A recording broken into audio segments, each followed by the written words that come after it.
I recommend that you actually buy the cheaper stuff first.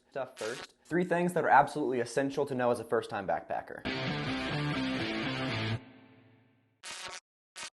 Hello, what's going on, you guys? My name's Thomas Copley, and for those of you who are new here, I appreciate you guys stopping by. I'm a full-time college student who probably backpacks more than I study. Today's video is targeted towards those of you who are wanting to get out there and start backpacking. Today I've chosen 3 tips that are absolutely essential for you to know before you actually get out there and start backpacking. Granted, there are thousands of tips for backpackers out there. These are 3 of those that I think are most important for you to hear. So with that, let's get right into it. The first tip that all beginner backpackers absolutely need to know before you get out there and start backpacking is called the Big 3. The Big 3 stands for your sleep system, your shelter system, and the backpack that you're using. Of all the gear that you need before even daring to step foot on that trail, this is it. The other specific gear that you decide to get is going to come and go as you please, and as you figure out what your style of backpacking really is for you.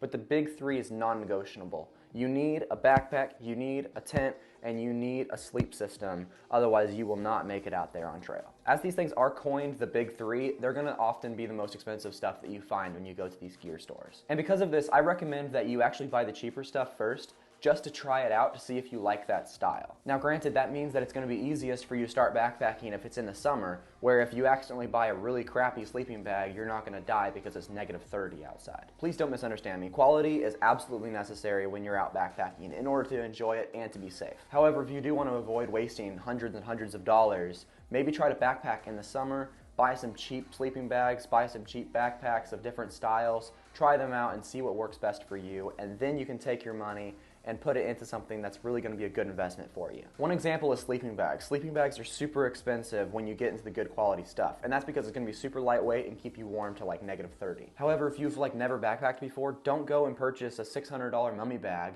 Get out there just to find that you can't stand mummy bags. Same thing with tents. Maybe buy a cheaper backpacking tent. Still make sure that it's like a backpacking tent where you're not lugging around 20 pounds. But go out and buy a cheaper tent and then try backpacking a little bit to see if you even really like it before going on a big Agnes shopping spree. The bottom line is work up to the gear that you have. By no means do you need a Gregory backpack filled with Big Agnes and filled with Nemo before you go out just for the first time. Take your time, spend your money wisely, and figure out what works for you as you go along. Hey, before I go on to the second tip for you guys, I just ask that if you're enjoying this video and you like this type of content, that you go and actually like the video and click subscribe so you can see more of this content. Your guys' support means the world to me. Alright, and the second tip that I think that most beginners absolutely need to know before getting out there has to do with food weight and water weight. Now, unlike the last tip where I said, hey, work up to the gear as you go, don't spend a whole lot of money, take your time, figure out what works for you, this area is a little less negotiable. You need food and you need water. There's a reason that food weight and water weight doesn't count in your base weight when deciding how much your pack actually weighs. This is because food and water often are the bulkiest and heaviest part of your trip. Look at even a weekend trip. You get there Friday at noon, you eat lunch, you eat Friday's supper, then you wake up Saturday, breakfast, lunch, dinner, Sunday, breakfast and lunch, and maybe you eat out for supper once you get back to your car or something. That's there's 7 meals already you gotta pack. So often, once you get, especially into 4 days and 5-day backpacking trips, your bag is gonna be huge. Look, but the truth is there's no real way to get rid of the calories that you need. You're gonna need those calories no matter what. And you need a whole lot more calories than you think you do.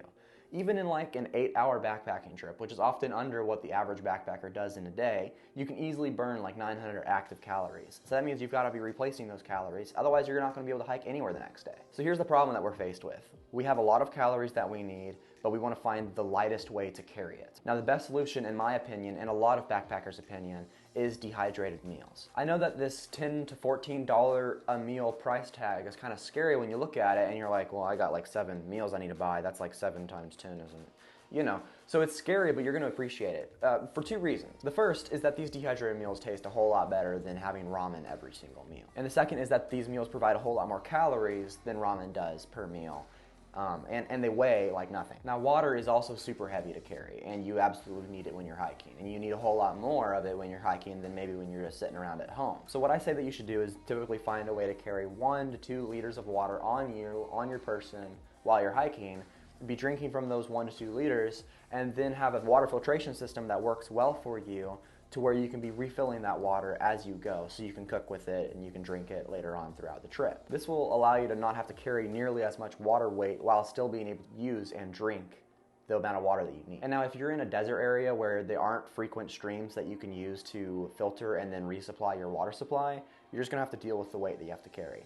And what's recommended is you bring a gallon of water per person per day. So that's the second tip that I have for beginner backpackers, is keep in mind your food weight and your water weight, but also your food quality and your water quality. And the third tip that I have for beginner backpackers has to do with the layering system. Now, something that I talk about a lot in my videos is the weather. And the reason for this is because weather can often be the biggest impact upon your trip. And especially for me, because when I started, this was probably one of my biggest struggles, and that's probably why I talk about it so much also, is because it's like a personal burden upon my heart to share with you, because weather had a huge impact upon me when I was starting out. Now, the layering system is how we as backpackers deal with the weather situation. It allows for us to zero in on how warm we want to be, within 10 degrees sometimes. If you're getting just a little warm while you're hiking, you can take off one of those layers to zero in to the exact temperature that you want to meet. And then at nighttime, when the sun's gone down and it's starting to get cooler, but it's not quite freezing cold yet, and you don't want to put on your big jacket, you can just put on one more layer to reach the warmth that you need or want for comfort. Like I said, this is something that I ran into a lot when I started. I would look at the weather for the night and be like, 50 degrees, I'm good.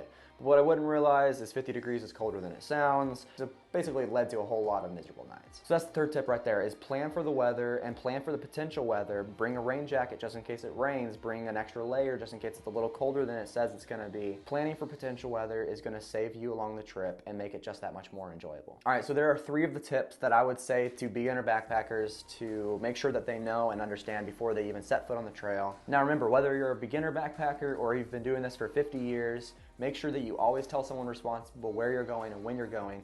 Share with them your itinerary so that way you're safe along this trip and you can enjoy it. Hey, I hope that you enjoyed this video, and let me know down in the comments below what you think. I'll catch you next time. Thanks for watching.